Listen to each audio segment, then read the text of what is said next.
What started out as a graduation project has become perhaps the most iconic British animated series of all time.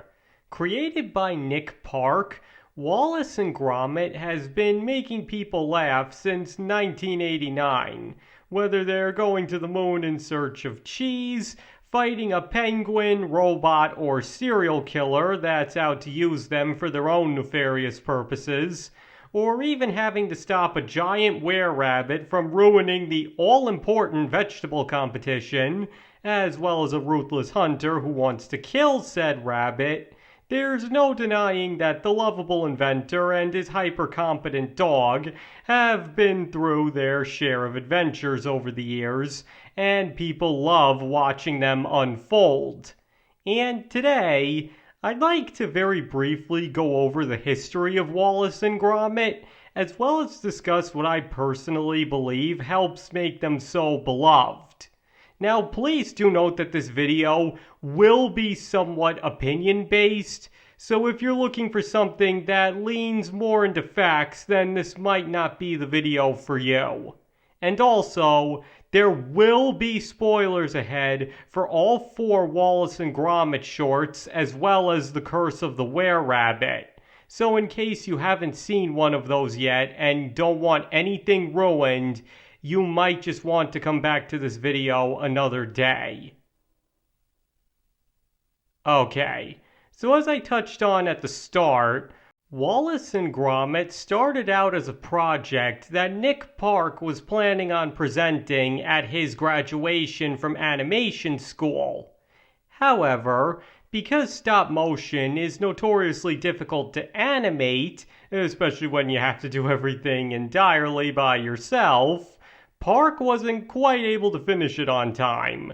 In fact, it was only once he had signed on with Aardman Animations that he was finally able to finish it, along with the quality of the animation notably improving. And the result was the classic Wallace and Gromit short, A Grand Day Out, which features the iconic duo building a rocket ship and going to the moon in search of some cheese. Because, as Wallace so helpfully puts it, everybody knows the moon's made of cheese. And though met with instant acclaim in England, Nick Park was actually planning for the short to go very differently, with Wallace and Gromit finding a restaurant on the moon and Wallace ending up arrested, resulting in Gromit having to rescue him in a similar manner to the rescue of Princess Leia in A New Hope. But because they didn't have the budget, animators, or time for all of that, Nick Park opted for something more low-key but funnier, relying on the absurdist humor of a robot janitor acting incredulously to the moon being vandalized and wanting to go skiing. So while it didn't turn out exactly how Park had envisioned it, the short still turned out to be, once again in the words of Wallace, "It's like no cheese I've ever tasted." And people loved it. After that, Nick Park followed it up with The Wrong Trousers, which is considered by many to be perhaps one of the best animated shorts ever made, period.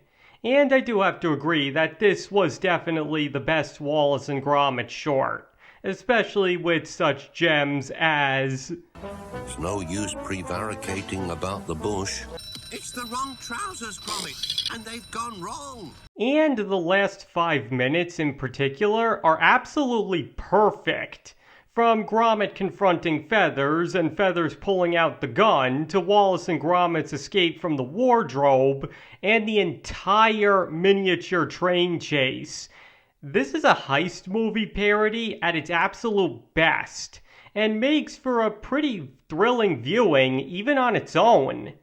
And not to mention, they managed to make a penguin terrifying. Seriously, gun or not, Feathers is something straight out of a nightmare, and one bird most would probably be happy to skip over at the zoo.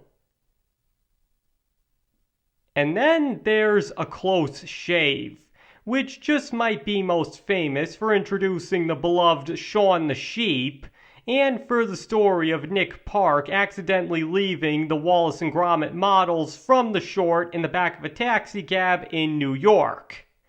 But even with those overshadowing factors, the short still manages to stand on its own merits and most definitely earned its Academy Award win for Best Animated Short.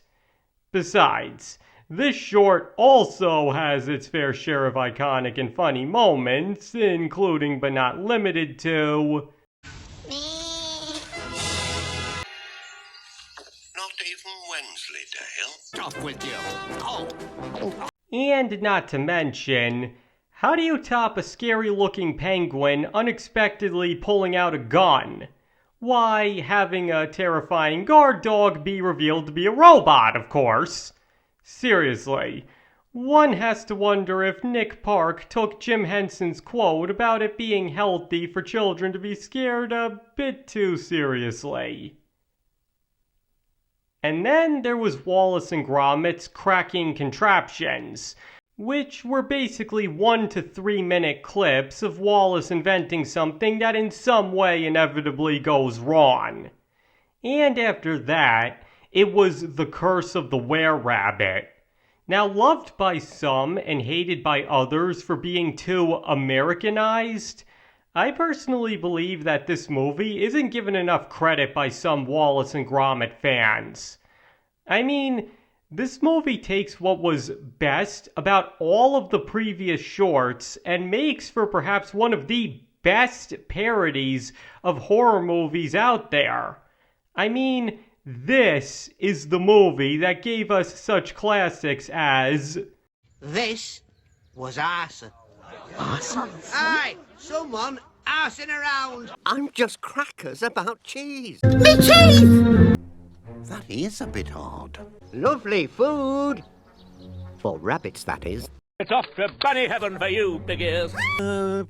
What's up, dog? Beast isn't actually dead yet. The beast isn't actually dead, yeah?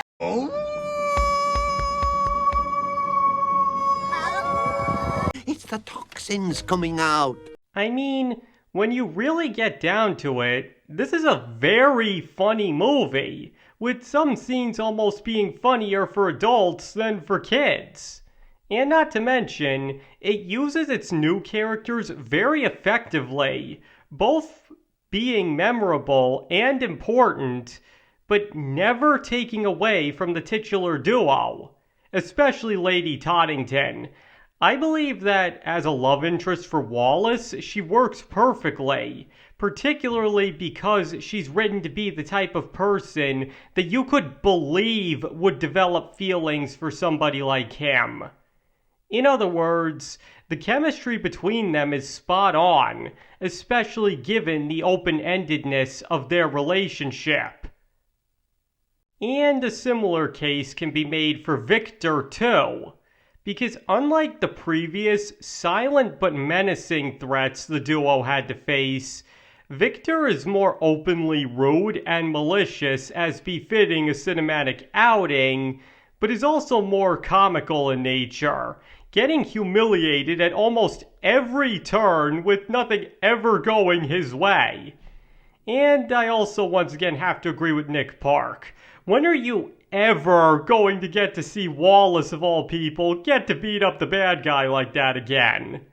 I'd say Victor works perfectly as the bad guy, if only for being such a pompous jerk that it only makes that scene even more satisfying to watch.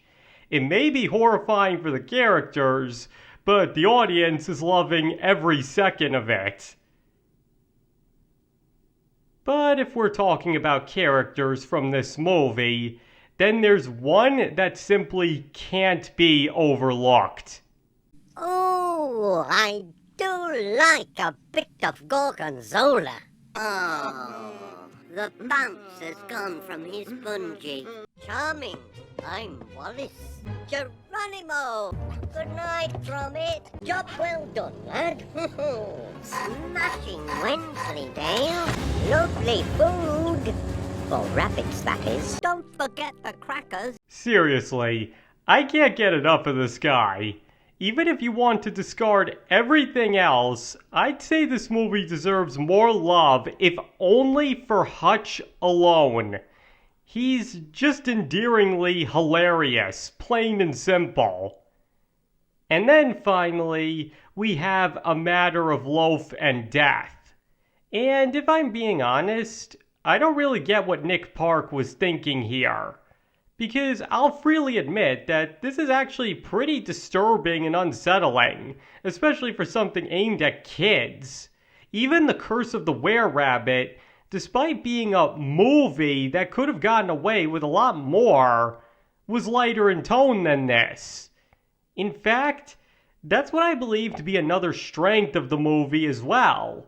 Not having the darker tone of Loaf and Death, or to a lesser extent A Close Shave, and having the more lighter tone of A Grand Day Out or The Raw in Trousers, because that ultimately allows it to be a more fun, entertaining movie that can still be taken seriously when it has to be, but is ultimately just meant for the audience to have a good time with. Simply put, I do believe that The Curse of the Were-Rabbit's lighter tone, compared to some of the shorts, is another one of the movie's strong points.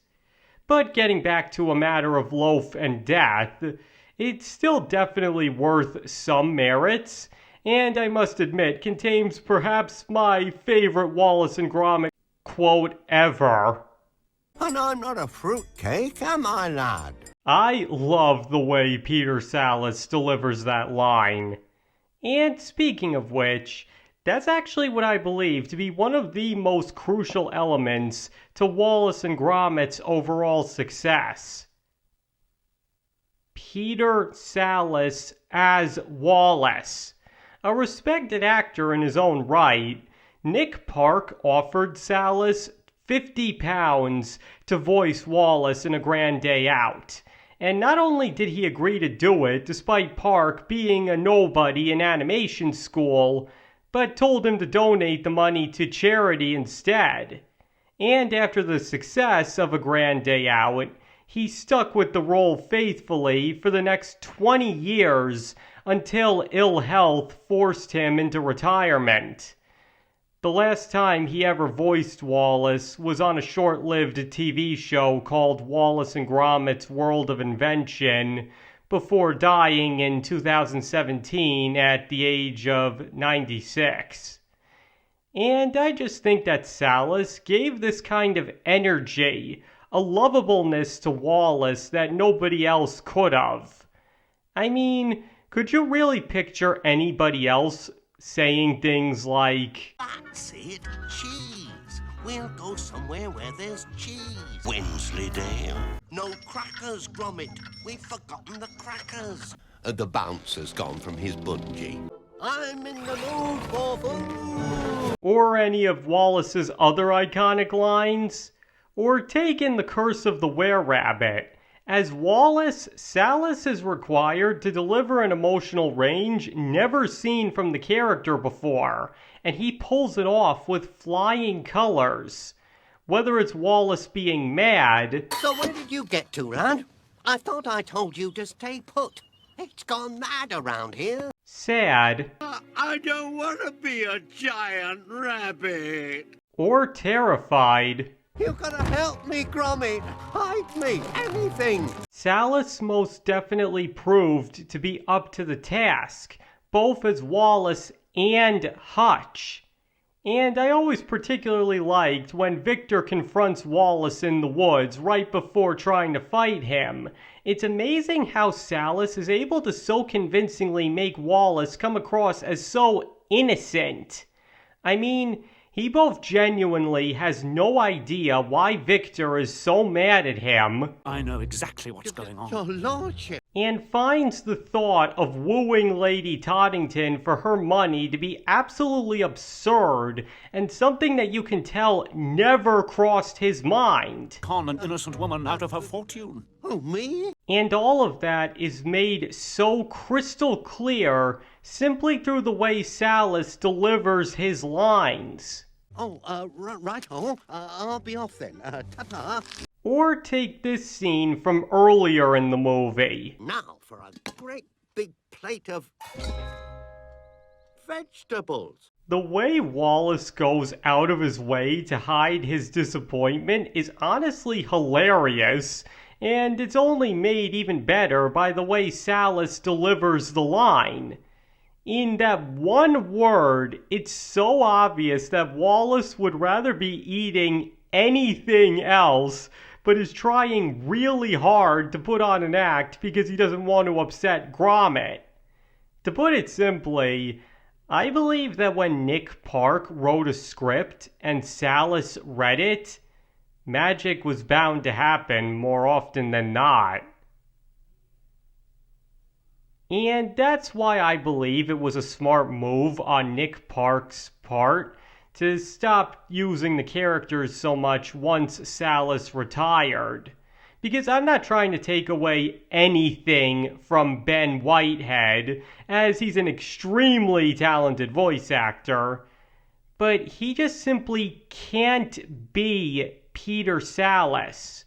As I went over in my voice acting video, which you can find a link in the description to, when a voice actor is perfectly cast for a character, there's just no way to ever truly replace them. And I believe that Peter Salas simply was that perfect as Wallace. Now I know that Nick Park has stated that he's got a new Wallace and Gromit movie in the works, and all I can really say is, I hope he finds a way for Peter Salas to still have a part in the movie, even if he's no longer with us. Because while Wallace is in pretty good hands, I do wholeheartedly believe that Wallace and Gromit will never be the same without him. Okay, I think that was pretty much everything I had to say. So now I'd like to hear what you guys think. Do you believe that the success of Wallace and Gromit mostly comes down to Nick Park's writing and Peter Salas's portrayal as Wallace? Or do you believe it's more complicated than that? Please let me know your thoughts in the comments below. And remember, you do not have to agree with any opinions expressed in this video. You are free to think I'm dead wrong and disagree with everything I said if you so choose. And thank you all for watching. I really appreciate it. And I hope to see you all next time. And on that note...